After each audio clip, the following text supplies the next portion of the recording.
Okay. So the theme of this video is that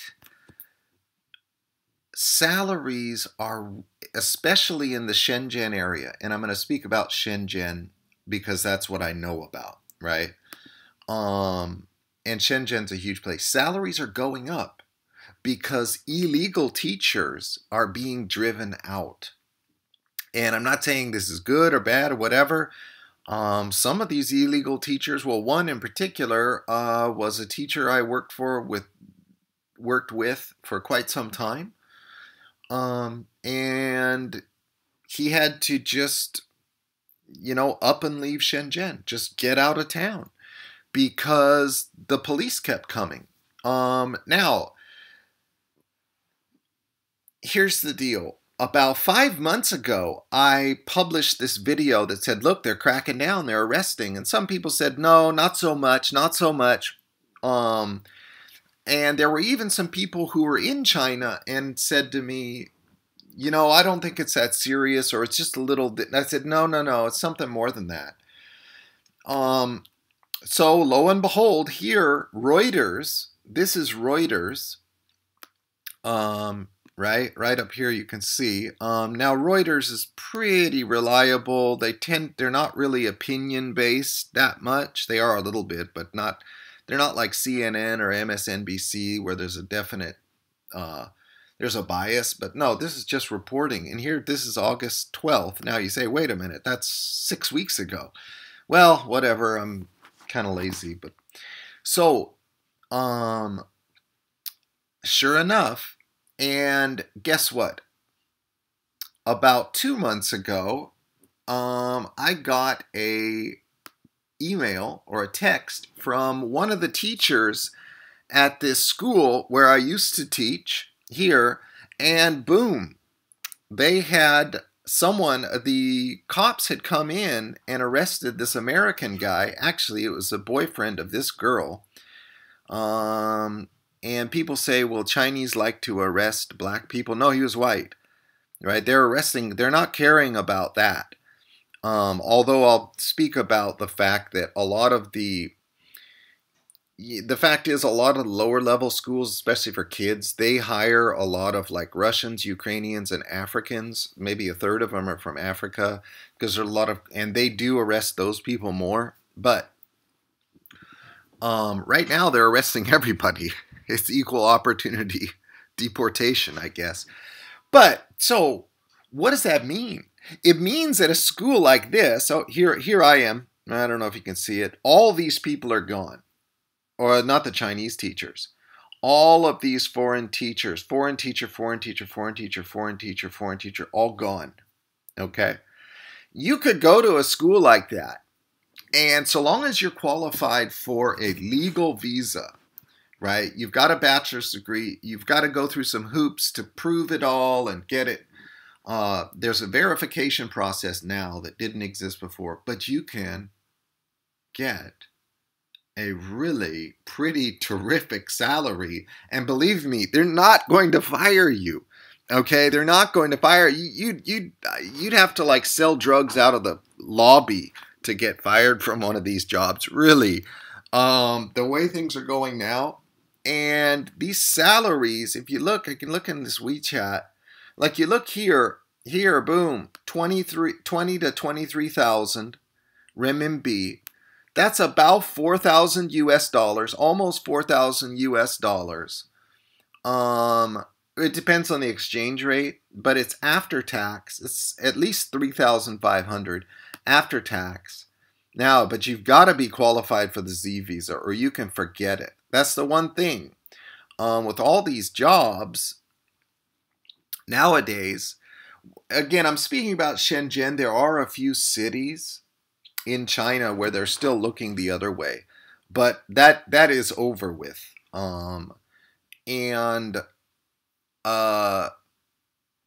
So if you can get yourself in there, it's a really good, it's a great deal right now. Presently, I'm not teaching. I'm working full time doing computer programming. at 40 bucks an hour. But, you know, whatever. It's a lot more stressful. It's more difficult. Yeah. And you won't get, at any rate. So here's the deal. My friend called me up. This guy, well, I won't show which one. And he said, whoa, you know, guess what happened? So-and-so, Maggie's boyfriend got arrested. They just came in and he didn't have the right paperwork. And what they did with him was he was forced to pay a 10,000 renminbi fine. And they held him overnight. They held him for like 2 days, but they luckily didn't deport him. But of course, he's not gone back to work. He's not going back in there because then they keep him in there. Again, Chinese justice is very wishy-washy. One day it's this way, the next way it's another.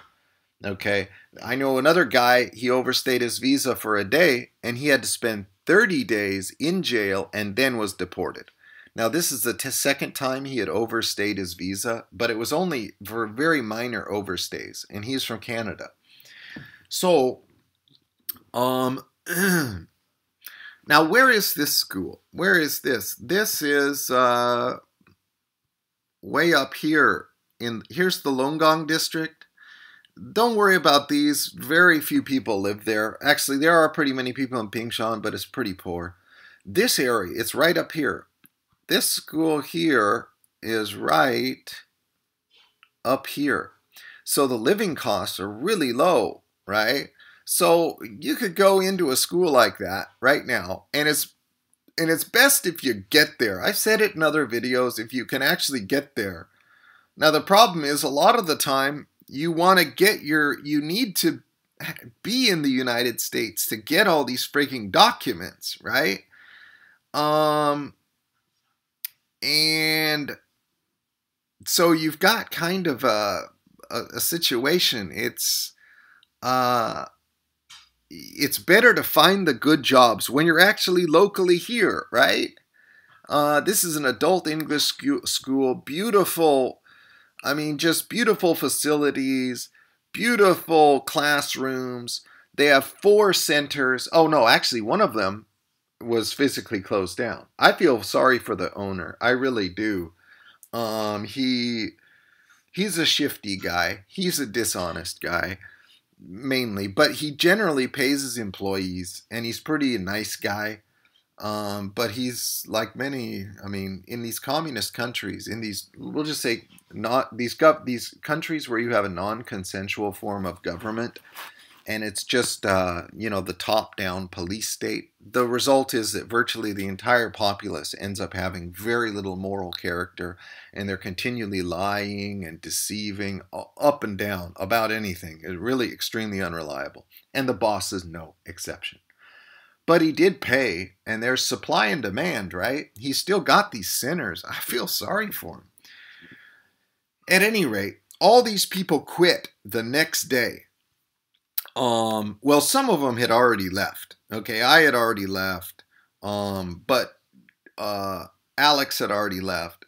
But there's a couple of teachers that are not here that came later. But the thing is, as soon as that happened, as soon as the crackdown happened, the other teachers left. Okay? So basically, salaries are going up. All right. If you're in the Shenzhen area, it's not like before. It's just totally different than it was before. And the Chinese still want to learn English from a native English speaker, right? And so, at least a foreigner. And so Shenzhen does not give visas for teaching English if your passport is not from America. If you're from Russia, no. If your passport is not from Australia, from Great Britain, from Canada, a place where English is the native language. So the result is you can write your own ticket.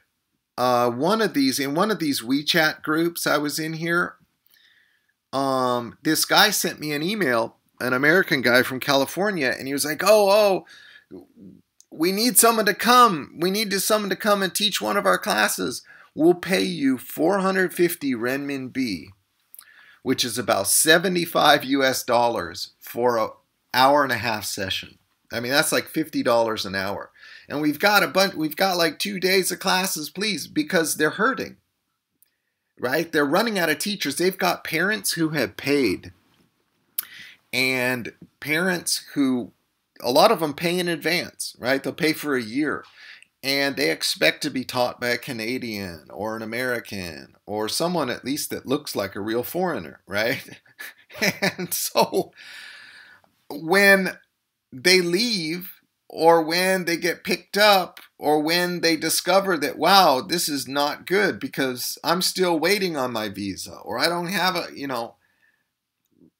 you got a situation, right? And so you've got a situation where supply is really, there just isn't supply for the demand. So I would say it's pretty good. You can, I mean, on an hourly basis, it's probably just as good as computer programming, right? So, now I was going to talk about a couple other things. There are, oh yeah, I got a call from a manager of, well, I'll just tell you, Web International English. It's one of the biggest adult English schools in China. And he told me that, man, wow, right now, because what Web International English used to always do, and they've been trying to do up until very recently, right, is they'd have most people on work visas. I was always on a work visa. Oh, there was a little time where I wasn't, but mainly I was on a work visa most of the time. And for about 2.5 years, somewhere around there, almost 3. But at any rate, they used to have about 20% of the teachers who would be on business visas or tourist visas.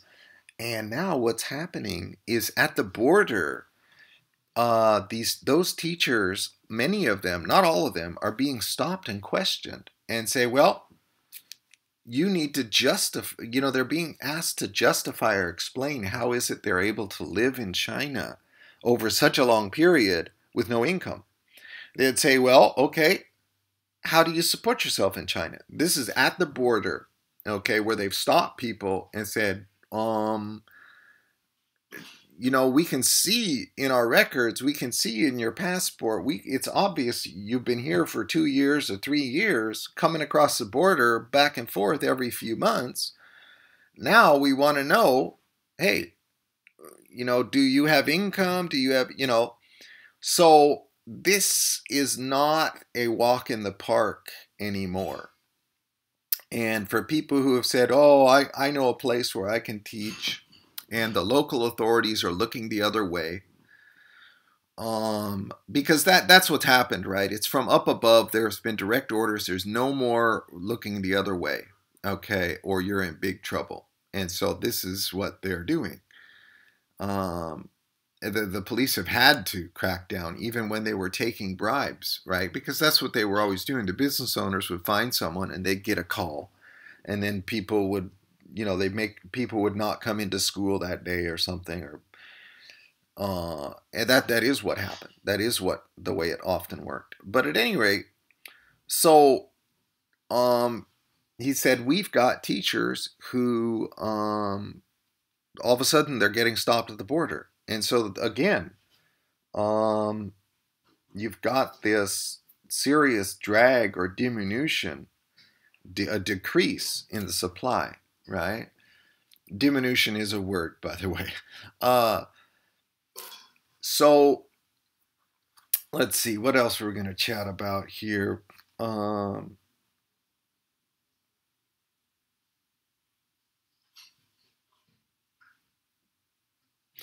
I guess the main thing to remember is that, oh yeah, so what you're seeing is, for example, the Ukrainians, the Russians who used to teach maybe 10 10 to 15% of these positions, maybe 20% of the adult English school teaching positions, maybe 30% of the kids, they're leaving the Shenzhen area. They're leaving Dongguan. Dongguan is right next to Shenzhen. It's a big city.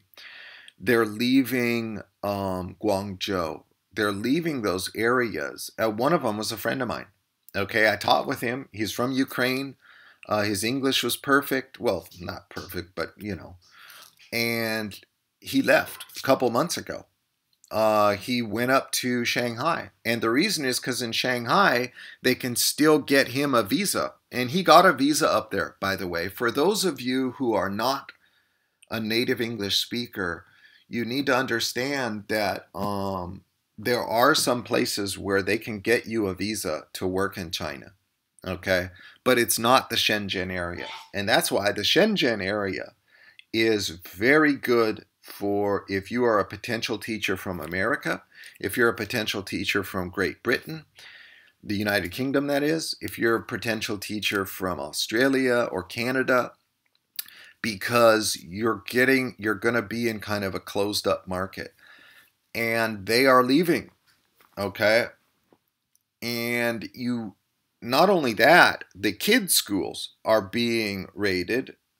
And right up here, up in the Longgang district, where, you know, I always thought for the longest time, there was just nothing. All the kids' schools, they'd have tons of teachers from Africa teaching there, from Russia. No big deal. No one cares. No one talks. And the police would see my buddy, Ukrainian buddy, he's like 6'7", white skin, obviously a total foreigner, and he'd be riding around on his motor scooter, no license, no registration. I mean, it belongs to him. And the cops would just look at him, hi there, and he'd say hi back, and it was all just a merry little place. A terrific Longgang place. I really, you know, but now you got schools, kids' schools, right up here in the Longgang district, the northern part of the Longgang district, way out of the hustle bustle. I mean, this is way in the suburbs, right? Way out of the hustle bustle, and police are coming and raiding and arresting, you know, trying to arrest 5 people at one time, and everyone's running away, and they catch 2 of them, or they just catch 1 of them. I mean, at kids' schools. At kids' schools. Now, when that happens, oh man, it's not good. So, on salaries, there's no way you should go to China taking less than 20,000 renminbi. I mean, that's a good 3,000 US dollars a month. And they should be setting you up with an apartment, etc. And you will have total bargaining power, total negotiating power. But I wouldn't say that the best place is Shanghai. Okay. I have another friend of mine who teaches math, and now all he teaches is math. Okay. And I think he's got 24,000. Okay. You get a little more. You do. Oh yeah. You get more if you're a subject teacher and you teach it in English. But he also gets an apartment. He's not in a big city. So at any rate, that the salaries are going up in these, you know, I think Shenzhen's a really good choice because Shenzhen is not, essentially they're keeping the English language teaching, legal English language teachers. You're going to need to be an American, a Brit, an Australian, a Canadian. You need a passport from there. And I'm sorry for those 50% of my subscribers who are not from that area. You need to research which cities in China, like Shanghai. There's a couple other northern cities up in the north of China, some areas, central and north China, where they will let you become an English teacher and get a visa for China even though you're not a native speaker. So you need to research that. You need to look into it. Okay. Okay, guys, I'll talk to you later.